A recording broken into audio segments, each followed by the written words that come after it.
रावण का पुत्र इंद्रजीत आखिर किसका अवतार था? इतना वीर पराक्रमी कोई योद्धा, कोई राक्षस तो हो नहीं सकता, क्योंकि राक्षस भी हुआ होगा तो कोई शापित रहा होगा, किसी ने श्राप दिया होगा, क्योंकि रावण भी देवता ही था। पुराने कर्मों के फल के अनुसार उसे राक्षस की पदवी मिली थी। हमारे सभी सनातनी भाई बहनों को हमारा नमस्कार। आप देख रहे हैं आध्यात्मिक कथाएं। आपको बता दें, मेघनाथ अथवा इंद्रजीत रावण के पुत्र का नाम था। अपने पिता की तरह यह भी स्वर्ग का विजयी था। इंद्र को परास्त करके ब्रह्मा जी से इसका नाम इंद्रजीत रख पड़ा। इसका नाम रामायण में इसलिए लिया जाता है क्योंकि इसने राम रावण युद्ध में महत्वपूर्ण भूमिका निभाई थी। इसका नाम उन योद्धाओं में लिया जाता है वैभव एवं वैष्णव अस्त्र तथा पाशुपतास्त्र अस्त्र चलाने के कारण उसे इंद्रजीत के नाम से जाना जाता है। इसीलिए अपने गुरु शुक्राचार्य के सानिध्य में रहकर त्रिदेवों तथा उनके द्वारा दी गई अस्त्र शस्त्र एकत्र किए, स्वर्ग में देवताओं को हराकर अपने अस्त्र शस्त्र पर भी अधिकार कर लिया था। मेघनाथ पितृभक्त था, रावण का पुत्र था। उसे यह पता चलने पर कि राम स्वयं भगवान भी है, इसके बावजूद भी पिता का साथ नहीं छोड़ा। मेघनाथ की पितृभक्ति प्रभु राम के समान अतुलनीय है।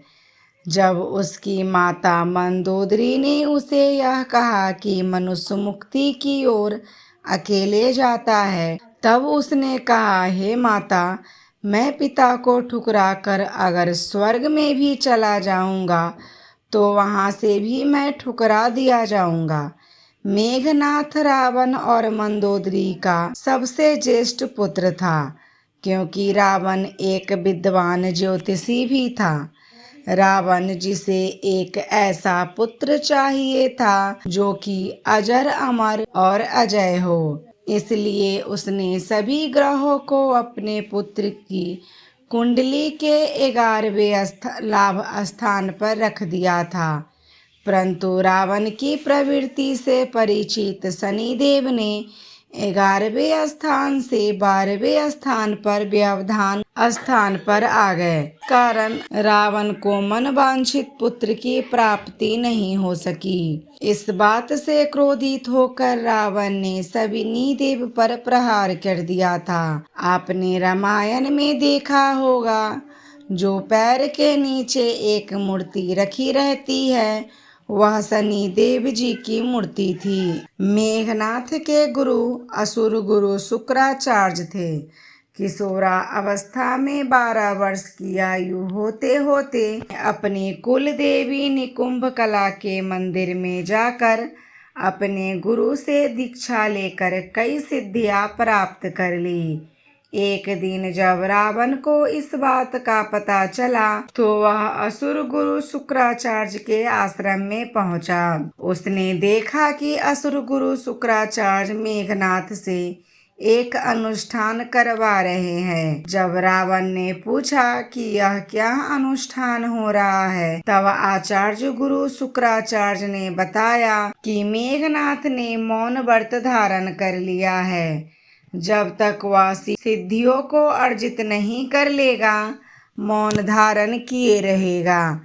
मेघनाथ अपनी कठोर तपस्या में सफल हुआ और भगवान शिव ने उसे दर्शन दिए। भगवान शिव ने उसे कई सारे अस्त्र शस्त्र और सिद्धियां प्रदान कर दी, परंतु उन्होंने मेघनाथ को सावधान भी कर दिया कि कभी भूल कर भी ऐसे ब्रह्मचारी जी का दर्शन ना करे जो 12 वर्ष से कठोर ब्रह्मचार्य का तप का पालन कर रहा हो। इसीलिए भगवान श्री राम जी ने लक्ष्मण जी से 12 वर्ष तक कठोर तपस्या करवाई थी। वरदान पाने के बाद मेघनाथ एक बार फिर से असुर गुरु शुक्राचार्य की शरण में गया और उसने पूछा उसे आगे क्या करना चाहिए। तब असुर गुरु शुक्राचार्य ने उसे 7 महायज्ञ की दीक्षा दी, जिसमें से एक महायज्ञ भी करना बहुत कठिन है।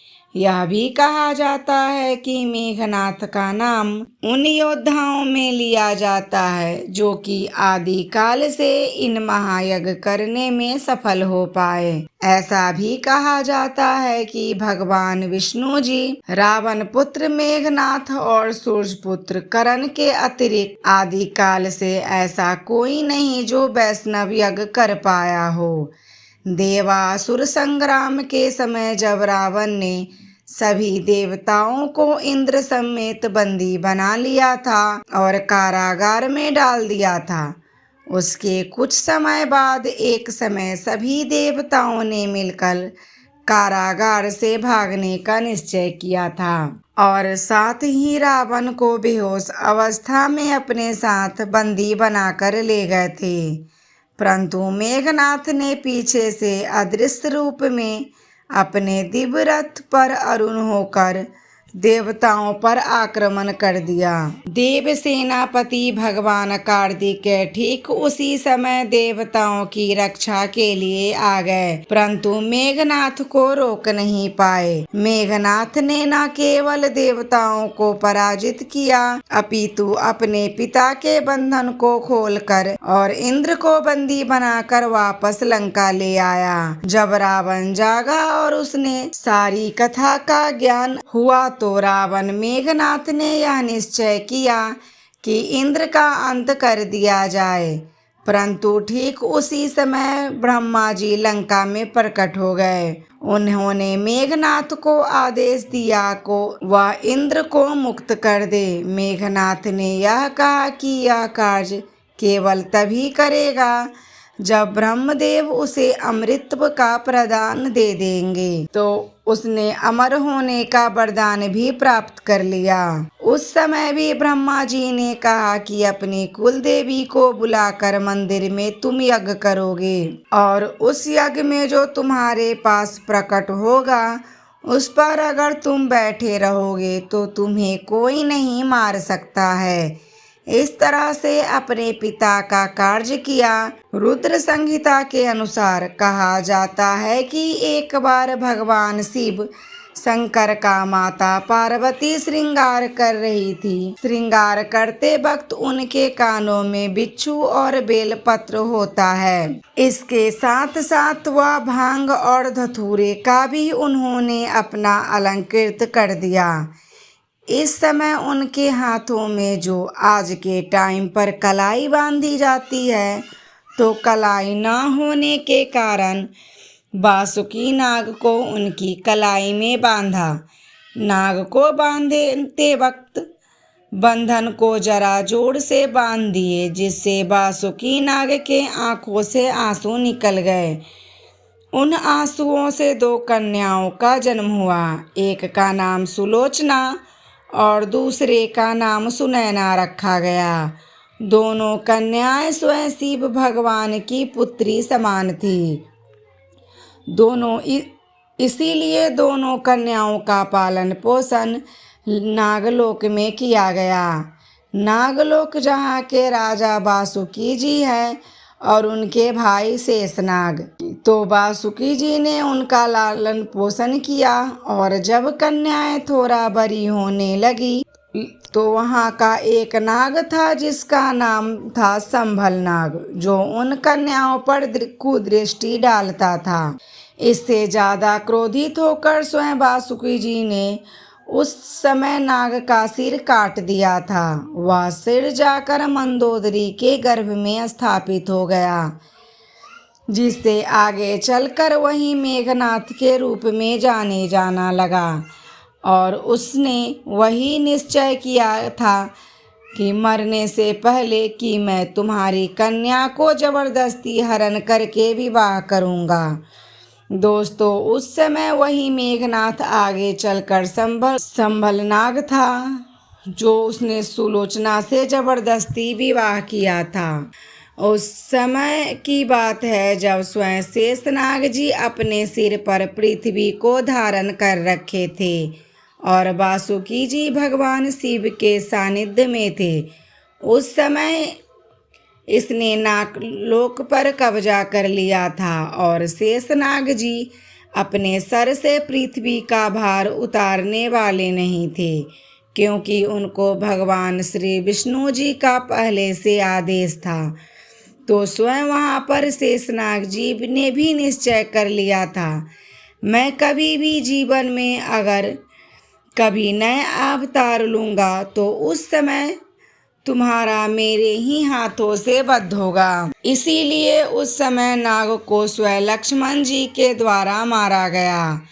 और जब स्वयं सुलोचना कहती है कि मैं अपने पिता को बुला लाती और इस लक्ष्मण से तुम हार गए, तो मैं अगर उनसे कहती तो मैं अपने पिता से सहायता ले लेती।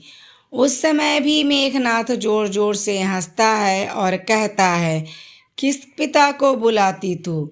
वही तो पिता है जिसने मुझे मारा है, क्योंकि वासुकी नाग की पुत्री और शेषनाग सगे भाई हैं, इसलिए पिता ही कहे जाएंगे। इस तरह से अवतार हुआ था। दोस्तों, जानकारी रुद्र संहिता की किताब में मिलती है। आपको यह जानकारी कैसी लगी कमेंट करके बताइएगा। कहानी अच्छी लगी हो तो वीडियो को लाइक शेयर और चैनल को सब्सक्राइब कीजिएगा। धन्यवाद।